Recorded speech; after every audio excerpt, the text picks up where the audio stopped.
Welcome to Tax Free Living, guys. I'm so excited to have this show today. I have a very special guest with me. His name is David Fabi. His name is Dr. David Fabi, and he's going to tell you a little bit of background about himself. But part of the reason why I'm excited to bring him onto the show today is because Dr. Fabi and I, we both share the same social media company as a resource, and we both drive fast cars. And I think that we have similar mindsets when it comes to business and what we want for our lives today. So without further ado, I'd like to introduce you guys to Dr. Fabi. Hey, what's up, guys? So first, Carlton, I just want to thank you for having me. This is it's been a long time coming. And as we were just rapping before this, we're like, dude, I feel like I know you already. I feel that vibe through the phone, and that's something, I think that's something special. That's something cool, particularly because, you mentioned about like the passion for cars, so yeah, we got to get you on the racetrack. Once you do it, man, you'll see. It's like a drug. It's a good drug. There's worse drugs out there. I'll be honest, not cheap, but you know what? It's like, what do we work hard for? Right. So, it looks like, it seems like you're the person type that wants to, live a life of fulfillment. Live life on your terms, right. And I'm not saying your terms from a greedy standpoint or a power standpoint, but just like having options, right? I mean, as opposed to kind of like, just grinding for the sake of grinding without having, that goal, that vision of one, financial independence, where you can pursue other dreams, because I think, and I preach this all the time, is that I think as human beings, we're not unidimensional. We're like multidimensional, right? So like, I mean, for me, I don't want to be like being an orthopedic surgeon defines me, because there's a lot more facets to who I am, right? To who David is. And I just don't want to just focus on one area. Obviously, I do focus on it and put 110% my whole heart and soul, because like, that's what I expect. I hold myself to high standard, but every other important endeavor also, I want to bring that same type of energy. Yeah. So, yeah. So, where do you want me to start? You tell me. Should I just? Well, to catch the viewers up, guys, we were talking about vehicles right before we started this podcast. To bring you guys up to speed, both David and I drive Porsches. I drive a 718 Cayman. David, what car do you drive? Is yours a 911? Yeah, so I got a 911 GT3 RS. So it's the track focused road car that they got. So it's pretty much built for the track. It's based on their race car models. So it's got the big fat wing on the back. I love it. I call it the Batmobile. So it's a blast. But the 718 Caymans, speaking about the racetrack, those are great for the racetrack because they're mid-engine. So they have a lot of balance. They can handle corners very well, and it's a good place to really learn racecraft and learn skills. So yeah, I've always been a Porsche guy. My dad had a 928 growing up, and I think. Do you like going fast? Because we were just talking about speed right before this conversation, and that led into entrepreneurship, and that can go, we could talk about entrepreneurship for hours, but do you like going fast in your car? Yes, absolutely. About the speed. I'll tell you, the first thing that comes to mind is, the movie Ford versus Ferrari, one of my favorite movies. And it's a great movie just for people who aren't even race car fans or whatever race fans. But Matt Damon says at the beginning of the movie is like, there's a point when you hit like 7,000 RPMs, 8,000 RPMs where you feel like you're flying, and I think that's so true. I think, I guess I like to move fast. It's a good paradigm for like my mentality. I like to move fast in life, and it's just something, the adrenaline. And what I love about it is that you have to be focused. You got to stay in the present. I know it's a cliche. You got to keep it, you got to appreciate the moment. But if your mind's elsewhere, if you're listening to all this background noise in your head, it can be dangerous. So I mean, I love going fast. But we also say like any bozo can drive fast in a straight line. It's handling those corners around the racetrack, getting those G forces, those centripetal forces that are really fun. So you got to do it, man. So let's roll out, man. If you're free, my car is currently getting fixed. It got stolen, but was recovered. Thank God. I got stolen last month. Luckily, it was recovered like within 4 hours of me discovering it was stolen. Well, that's and was it just yeah. a bad location at the time, or what was So this? yeah, so I was in Indio, California at a hotel. Yeah. I was staying at a hotel because I was going to go to a racetrack in Desert Center, which is about an hour and a half away. And I parked it in the parking lot, the Hampton Inn, you know, and it was well lit.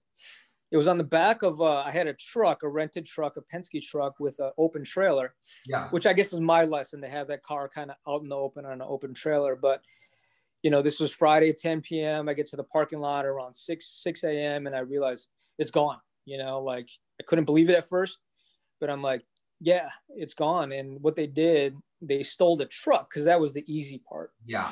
But then they realized they couldn't get the car off the trailer because it's almost impossible to hotwire Porsche. Yeah. You know, but you know, unfortunately, they drilled a hole through the door to get in.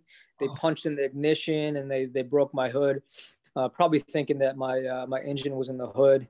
And on top of that, like all my race gear was in a big duffel bag in the trunk or in the hood, and it was gone. But you know what? It's could have been worse. Absolutely.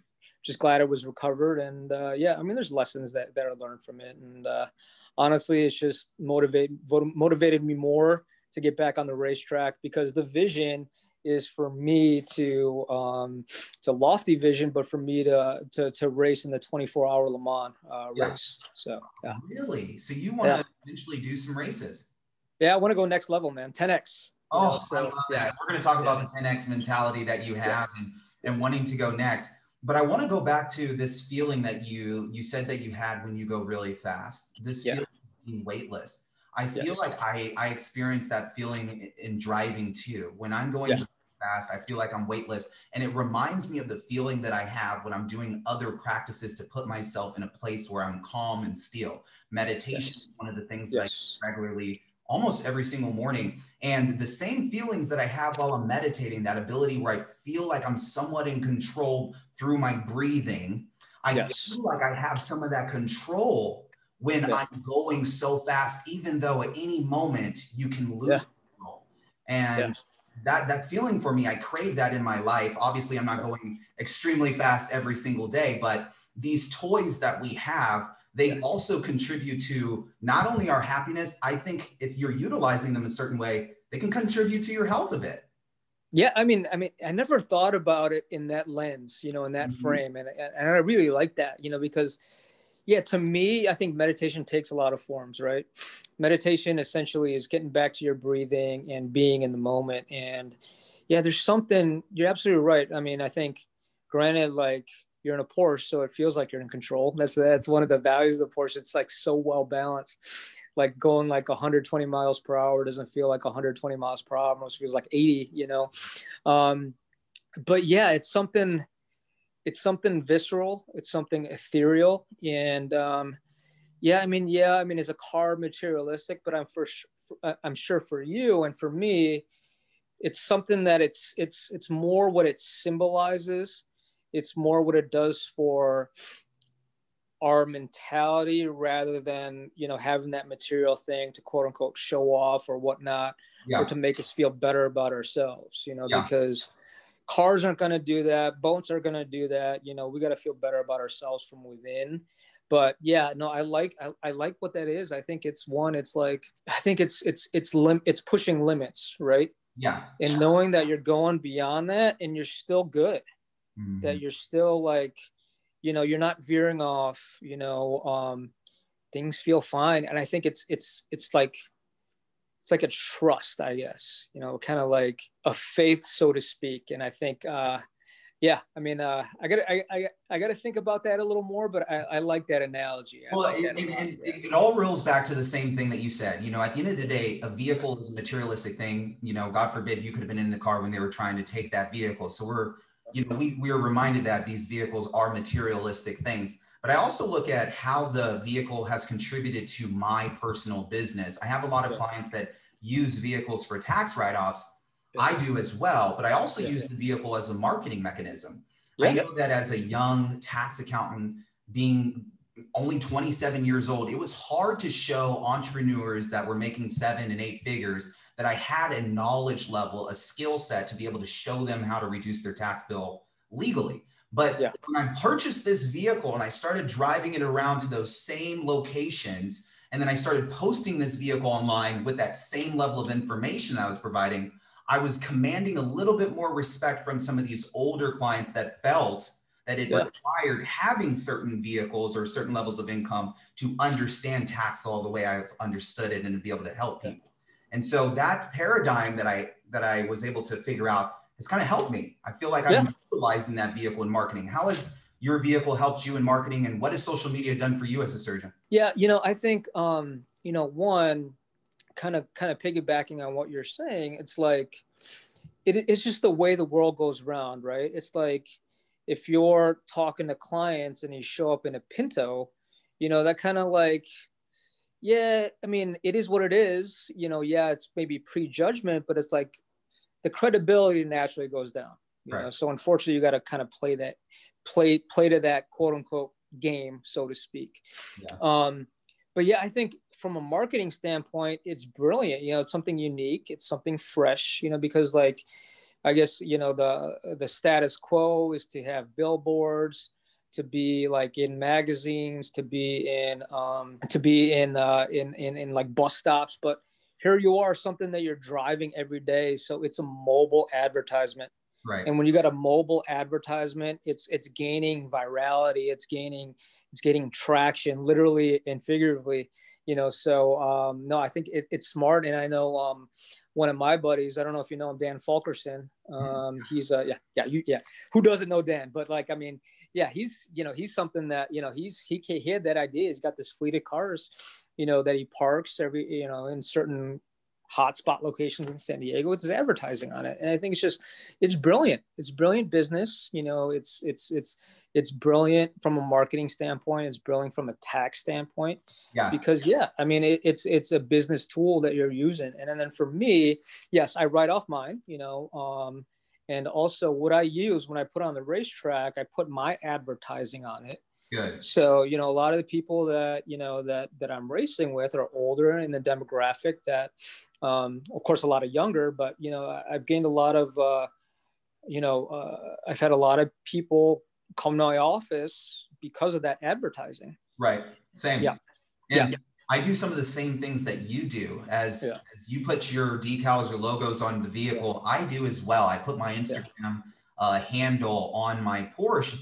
And I will never forget, a year ago, I pulled up to a stop sign, and I had this guy kind of staring at me, and I could tell that he was looking for something. I was like, "Are you looking inside my car for something?" Yeah. He was very adamant about staring at my vehicle. 10 minutes later, I get a notification on my phone. "Hey, saw that you're a tax strategist. I'm in need of a bookkeeper. Can we schedule a call?" Yeah. I just think that it's so funny how you can earn business literally just by having a decal on your car. And then even more so with the Porsche, parking it in the right places, right? If you're going to the gym, valet in the front, park it in the front, be noticed, right? Yeah. Yeah. And, command attention, and attention leads to more business. And I think that's something that's very monumental in my industry is, sometimes, the most well-known tax accountant may not be well-known, but the person who commands the most attention is viewed as the well-known tax accountant. Yeah. Yeah, absolutely. Absolutely. It's like, and it doesn't take much, right? Right. You just put one little sticker, and I mean, how has it helped me from advertising standpoint, too? It's like also kind of going back to what we were talking about before, for me, the car it's way beyond a material thing. We've mentioned that, but kind of what it symbolizes in terms of the hard work that I put in. This was my dream car like 20 years ago, 30 years ago.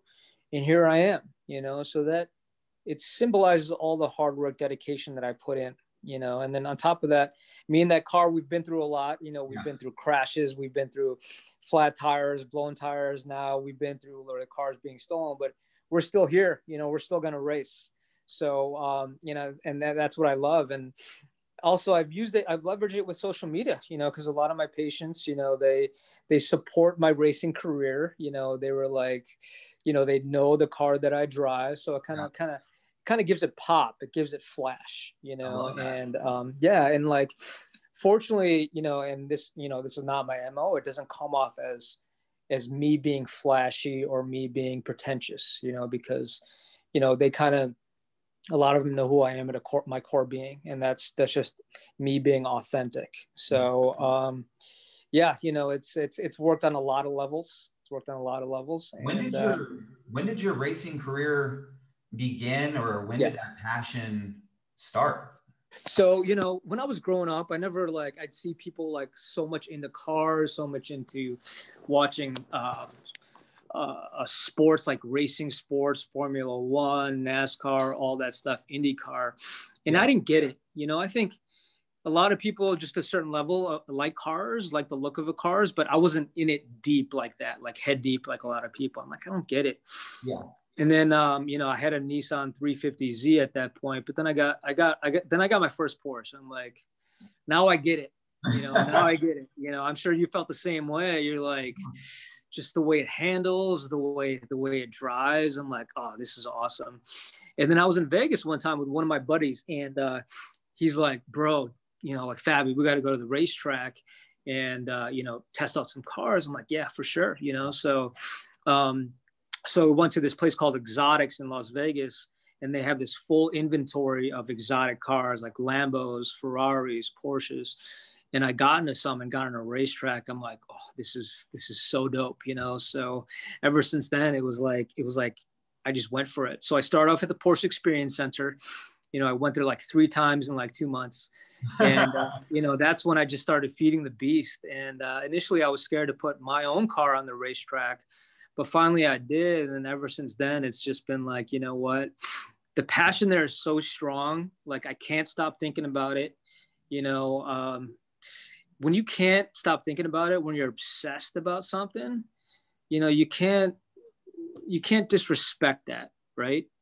No. One of my favorite concepts is like, don't get buried with your dreams, So this is a dream that I discovered 2 years ago. And, I'm going to go for it. We'll see what happens, but I think you got to be delusional. Will Smith says you got to be delusional to achieve lofty goals. Yes. And like a lot of the game changers, world changers were thought of as delusional, thought of as crazy, but they believed, and look what they were able to accomplish. So, so this year I really kind of just took it 10X level. I'm like, my goal is to do 100 track days last year, and I did. So this year, next level is to get in a competition, get a real Porsche race car, and then we'll keep going from there, keep growing, keep progressing. So I love that, man. And I love that you said that you had this itch inside yourself that said, I have to do this. Yeah. I feel like there's so many people that have that itch, but rather than just feeding it, they find ways to not feed it. Yeah. They're looking for every single excuse not to move forward with something. Yeah. Yeah. And it's so sad because we are so reminded every single day that life is something that should not be taken for granted. COVID-19, God forbid, it impacted so many lives. There's so many families that have lost family members. Yeah. But there's still children who have lost family members, who have watched their parents and grandparents pass away, that are still doubting themselves and not going after what they want in their lives, knowing that they're only given 90, 85, 90 years of life. Yeah. And it hurts watching that. And so as thought leaders in this world, what are some of the things that you're doing to try to inspire business owners or try to inspire people to go after what they truly want in life? And how have you been able to share that in your own world? Yeah. So I'll go back to, social media. So there's like 3 pillars to what I use social media for, or what I focus on. One pillar is, my racing career. Another pillar is my orthopedic practice. And the final pillar, but it encompasses all, is motivation. So anything I post, whether it's cars, whether it's racing, whether it's orthopedics related, anything has a motivational kind of caption to it, So, that's what I'm doing, so that's part of what I'm doing. And I think a big demographic that I work on are younger healthcare providers, because there's a lot of self-doubt there. There's a lot of challenges. There's a lot of kind of people get in their face saying, don't go into medicine because the money's not there. It's too challenging. So it all comes back to fear, right? Yeah. And there's a lot of fear, and it can be a lot of excuses. But I think it all starts with that motivation. Something's got to give you a spark to go for it, right? And everybody's got their different stories, because, people have kind of grown up in impoverished areas or like didn't have the opportunities available to them. But, what I also preach is that they say 97% of all knowledge is on the internet, so it's there. Yeah. It's at your fingertips. It's simple. It's very simple, but it's often hard, meaning it's hard to take that initiative and do it. Yeah. But I think, I think, one, it's like, we're only, like you said, it got me chills when you said you're only here for 85, 90 years. As I've gotten older, I don't like wasted time. I only have a limited amount of time on this world. And I want my gravestone to say, here's a man who gave life and everyone else is everything. So that's what motivates me. I want to leave a legacy so that I'm helping other people live a legacy. So time, doctor. I just want to hear that again. What's that? The gravestone or the last one? Yeah. So I want my gravestone to say, here's a man or here's a human being that gave life and gave everyone his everything. And then also I want to leave a legacy in terms of helping others leave their own legacy.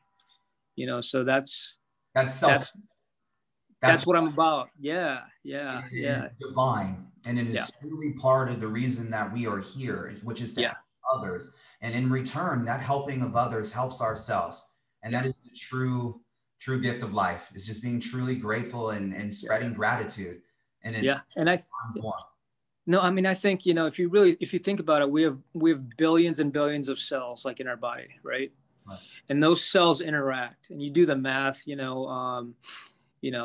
all those permutations, it's infinite.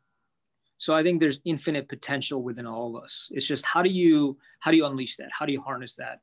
It's hard work, right? I mean, you've worked hard. There's no shortcuts. Yes. And I think a good place to start is just, pick up a book, see where it goes. Mm-hmm. One of the first books that I read is Think and Grow Rich by Napoleon Hill. Yeah. And that helped me believe that it's possible, help me believe, and help give me the formula how to get there.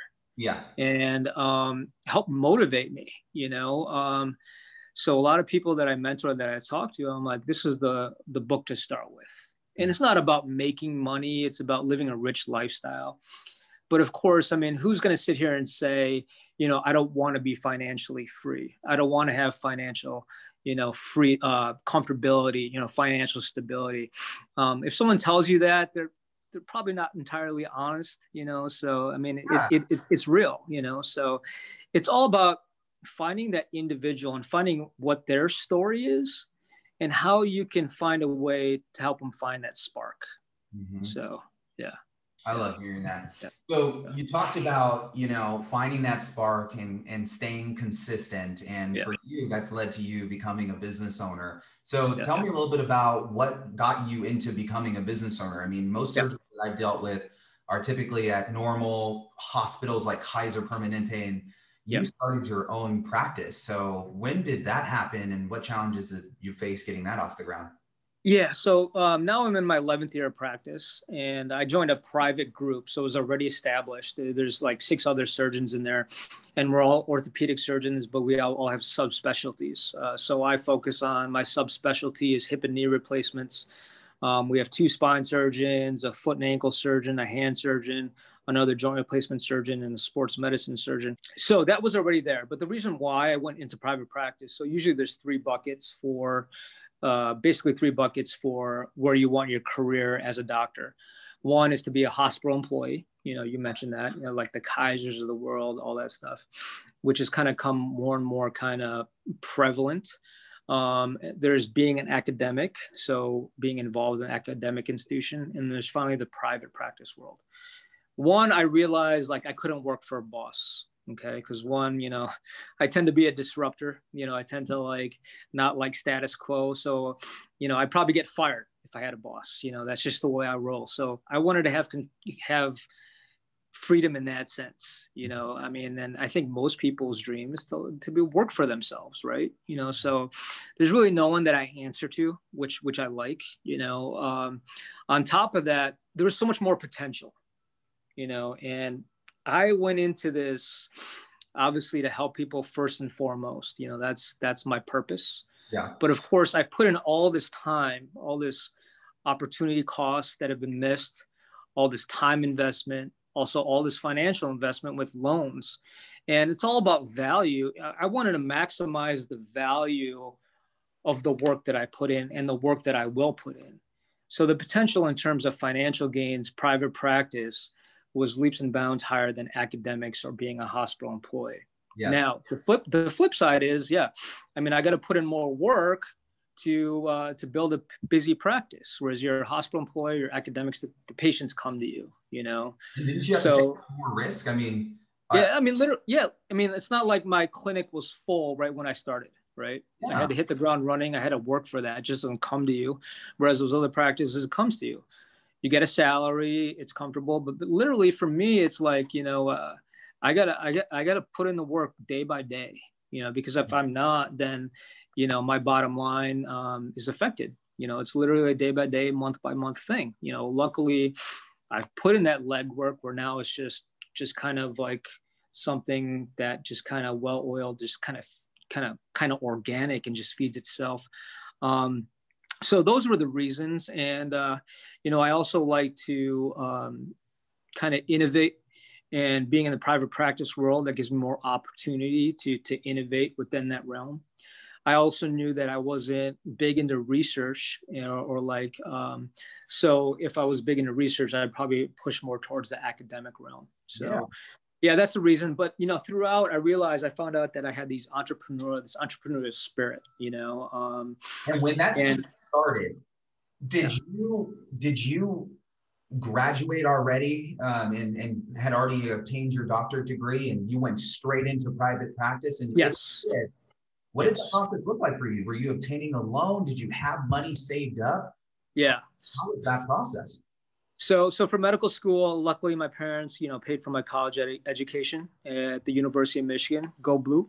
Nice. Yeah, the football team not doing so well right now, but it's all good. I'm just focusing on how strong we are academically. So that's why I sport the colors still. So I took out loans from medical school, and I'll be forthcoming. I had like $150K in loans. So and then residency, we get paid. So there's 4 years of medical school, and then we do 5 years extra training after medical school of kind of training with other physicians, and that's residency.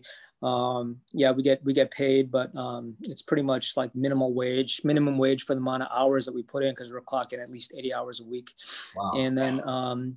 And then after my 5 years, I did 1 year of specialty training in hip and knee replacements. So it was 10 years after college, so wow. Going into private practice, I had debt, I had this loan debt. So I didn't have any money saved up. There was no signing bonus that I got. Mm-hmm. I start off with a salary until I broke even with my private practice, and honestly, I'll tell you, when I was salaried, I was hungry, I was putting the time to get patients and whatnot, but like once I broke even, and it was basically eat what I kill, meaning non-salaried, kind of like whatever service I did, that reimbursement was coming to me. Honestly, it's just true. That motivates you more, right? It's just the nature of the beast, it's the way the world goes around. And then as I've gone through that, I realized, because they don't teach us business skills in medical school or residency. It's something that we kind of have to seek on our own, or we learn on the fly. Right. And I realized, there was this inherent kind of business acumen within me. And then as I've grown, I've learned that there's a passion behind that. It goes back to like kind of my my disruptor kind of rebel type spirit that, yeah. And I realized there was something in there that I wanted to continue to develop. Mm-hmm. So in terms of building a business, about 3 years ago, or about 2.5 years ago, but we started the project about 4 years ago, me and a few other surgeons in San Diego, we opened up our own surgery center. Okay. Wow. So it's an outpatient surgery center. There's a lot of risk, a lot of financial investment, a lot of time investment, a lot of sweat equity. But basically, you know, it's a place where we do surgery and we are in charge of the facility. So number one, we have control. And I'm not like this power hungry person, but it's nice to have further input to develop your own culture, as opposed to being beholden to the hospital, because the hospital plays a different game, you know, yes, and yes. It's just, there's a lack of appreciation, you know, kind of like, they're kind of using us, so to speak. And, you know, I think opening up this surgery center was also part of, I think, the physician empowerment movement, you know, because oftentimes, you know, we've been taken advantage of. And I think a lot of doctors make the excuse that, you know, I'm too busy, but you can't be too busy for this. You know, you have a voice. So this is part of that paradigm, part of that concept. So that's why I believed in it. And yeah, I mean, it's taken a lot of time, but it's been awesome. You know, we've developed our own culture, and it's a culture of people loving to come to work. Everybody's got input. Everybody's opinion is valued. And when that happens, you know, your patient care goes up exponentially, you know, because people want to be there, and that shows, you know, because like, it's like you say, you go to, I'm not saying like healthcare is a restaurant, but I'm using it as an experience, like an analogy. Like you go to a store, you go to a restaurant, and you go to a store where you can tell that employee doesn't want to be there. Yeah. You know, you're like, I'm out of here, you know, whereas you get someone that greets you, they're happy, they're loving what they do. You're like, you know what, I'm coming back, you know? So yeah, I mean, yeah. And then I continue to, you know, it's a lot of reading. So like they elected me CEO of the surgery center. I'm like, you know, I just don't want the paper title. Like I got to show up, you know, like, so I took it upon myself where I had to learn these CEO skills. So I just hit the books. I do a lot of audiobooks. So I learned on developing those leadership skills. Because before, I'd say 10 years ago, if you asked me, can you be a leader? I'd say, no, it's just not in me. And honestly, that was bullshit. You know, I think it's within all of us. You just got to tap into it. So, yeah. You know, you talked a lot about in this discussion about control, mm-hmm. taking ownership. And successful business owners I interview, you bring up the same that they're seeking control. Why are you seeking control, doctor? Yeah. You know, I like to control what I can control. I'm not talking about controlling people. I'm talking about, you know, controlling my mindset, controlling my environment, how I look at that environment, because there's a lot of things out of our control, right? And we can get all philosophical. There's multiple ways to this, but at the end of the day, you know, it's us that's in control of our happiness and fulfillment, you know, and it's also ownership. Okay. I mean, you got to take responsibility. You don't make excuses, you know, you don't, blame other things. There's a lot that's in your control, and what's in your control is hard work and dedication. You know, no one else controls that. You know, that's ultimately up to you. So I think, doctor, I think that's innate. I really do. I think there are certain people who are looking and striving to take on more responsibility in this world. Yeah. I think there's people who are looking to avoid responsibility. Yeah. And I feel like naturally those people who are looking to take on more responsibility naturally gravitate to being entrepreneurs, because that's where control lies. Control your schedule, control your income, and control employees around you that can make your business grow. And the most important thing that you brought up at the beginning of this discussion was, you know, outside of my vehicle, outside of my Porsche, I'm looking for financial freedom. And with that comes control. And I think you branching off and going into private practice and establishing your facility and taking the leap of faith and opening up this other facility is to aid what you truly want, which is financial freedom, which comes with control. So for people who are watching this, what are some things that they can do to get themselves closer to financial freedom? Yeah. So it's like, there's that equation I read, and this number continues to come up. It's like save 10% of your income, right? I think, yeah. So any paycheck that you get, put away 10%, pretend it doesn't even exist. Put it in a savings account. There's something about savings accounts that mentally that we don't want to withdraw from, right? So that's number one. Two, I think we tend to be in a consumer society, right? Whereas the super successful, the wealthy people, they invest, they don't spend. Whereas kind of people that are not as financially stable, they spend more than they invest. Like, we like stuff, and more people are liking stuff, So just kind of whittle down. It's like when you spend something, when you buy something, be like, is this something that I really need? Honestly, I can sit here. I could buy a yacht if I wanted to, I can buy houses if I wanted to, but no, that's not what does it for me. Yeah. What's important for me is to save and invest, so because by the time I'm 50, I want that freedom to be like, you know what, I don't have to work. I get to work. There's a difference. And when you have less of that pressure, I think you potentially get even better. And having that financial freedom will also give me more time to invest in racing, to invest in other dreams that may arise throughout the next few years. So I heard, yeah, I heard saving, and then I heard investing. Now, the latter I love. I'm a big investor. I believe in real estate. And part of the reason why our practice is successful is we help a lot of people get into real estate. And there's just no tax codes for real estate investors. When did your investing career started? Because I know you started out as a business owner, but when did your mind shift to, you know what, rather than just parking all of this money into my checking or my savings account, I'm going to go out and push some of this into some investments? For sure. And then honestly, this is a part of me that I'm still really working on, because, I got pretty late into the game of investing.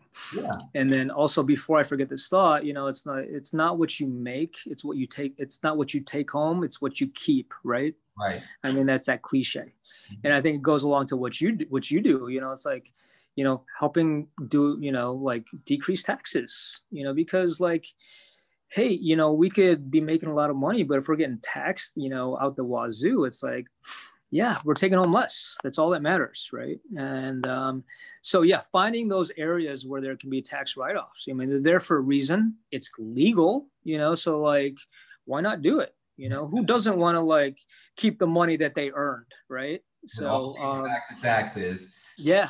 Money, you invest money, and then the next thing you're looking for is how can I keep it? Yes. And you will have to run into the tax code again. So tell me, Doctor, when did the tax code become important for you? When did it become important for you to upgrade your CPAs? When did you ever run into a tax issue where you said, it's time for me to start figuring out this whole tax game? Yeah, I think when I broke even, and because I have an S corp, so I'm incorporated. So once I had that, I had to hook up with an accountant. So because that's where taxes really, when I started making money, that's when taxes really come into play. Because like I said, it's all about gaining value, what you feel you deserve for the work that you put in, because, I think, I know I provide value to people, and I think that value, I gotta optimize, and then, that is so important. Is like, you want to benefit from the value you provide to people. And sometimes that can lead to tax benefits as well as a business owner. When I started out in my career, Doctor, I was a W-2 employee, and I know you were a wage earner as well. And sometimes when I was outside of the workplace, I was spreading my knowledge. I was assisting people. But one of the things that I noticed, that as I now can tell, is that as a W-2 employee, you are limited on the write-offs you get to take when you work for an employer.